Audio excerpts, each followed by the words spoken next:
আপনাদের এই বেলাবতে 10-12 বছর ধরে আসতে পারি না মাহফিল করতে। এখন আসতে পারছি কারণ যারা কোরআন বিরোধী আল্লাহ ওদেরকে দেশ ছাড়া করে দিয়েছে, ওদেরকে আল্লাহ বেজ্জতি করছে। ওরা এখন দেশে পরিচয় দেওয়ার মতো সাহস নাই, ঠিক কিনা? এই যে এতক্ষণ পর্যন্ত প্রায় 25 মিনিটের উপরে কথা বললাম, আমার বাপদাদার কথা বলেছি না আল্লাহর কোরআনের কথা বলেছি? আরো আধা ঘন্টা 1 ঘন্টা বললে কোরআনের কথাই তো বলবো নাকি? এই 12 বছর আসলে কি আমি আমার বাপদাদার কথা কইতাম? আসতে দেয় নাই, মাহফিল বন্ধ, আসলে পুলিশ পাঠায়া দেয়, কমিটি হয়রানি করে।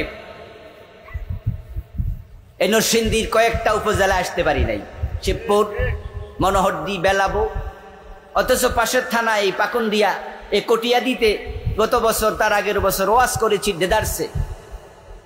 নরসিংদী শহরে জামিয়া কাসেমিয়ার মাঠে ওয়াজ করলাম। এসপি কই থাকে? বেলাবো থাকে না নরসিংদী শহরে থাকে? এই কথা বলেন না কেন? ডিসি কি বেলাবো থাকে না নরসিংদী শহরে থাকে?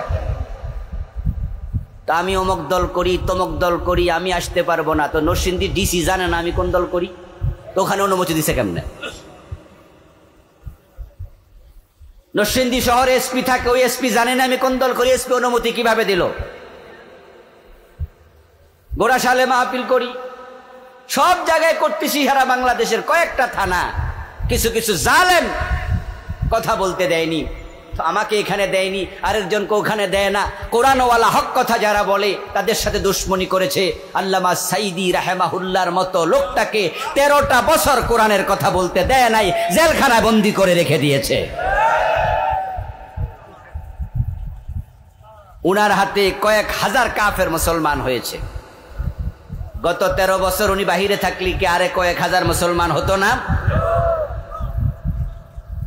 কোরআনের আলেম কোরআনওয়ালাদের সাথে দুশ্মনী করেছে, শাপলার চত্বরে আলেমদেরকে গুলি করে বেড়েছে। রাতের বেলায় হুজুরদেরকে গুলি করলো, ছড়াইয়া দিল। হুজুররা কি চাইছিল? শাপলা চত্বরে যে সমস্ত আলেমরা গিয়েছিল, মুফতি আহমদ শফি রাহেমাহুল্লাহ উনার ডাকে, আচ্ছা আহমদ শফি তো হেফাজতের আমির ছিল, উনি কি বলছে যে আমি মন্ত্রী হমু, আমি এমপি হমু? উনি বলছে যে আমাদের এতগুলা দাবি আছে, এই দাবিগুলো একটু মানেন। কয়টা দাবি দিছিল?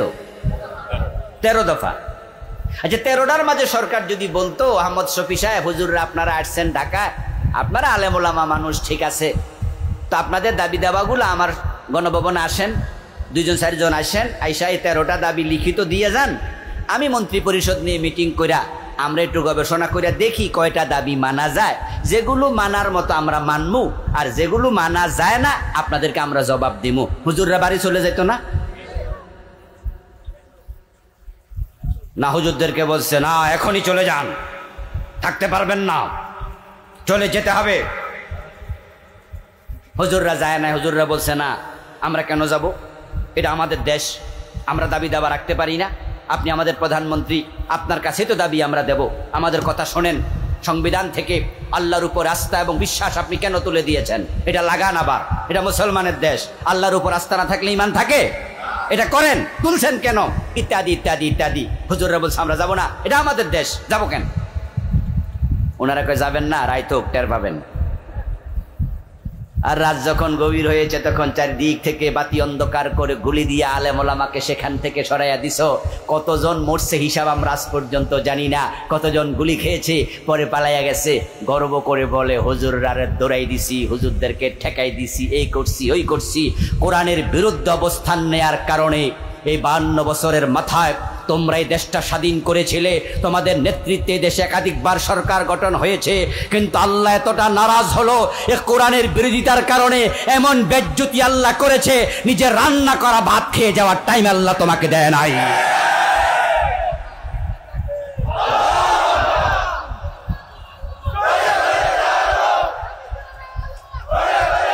আমার প্রিয় ভাইয়ের, আল্লাহ যদি বেজ্জতি করে ঠেকাবে কে? ঠেকানোর কেউ আছে?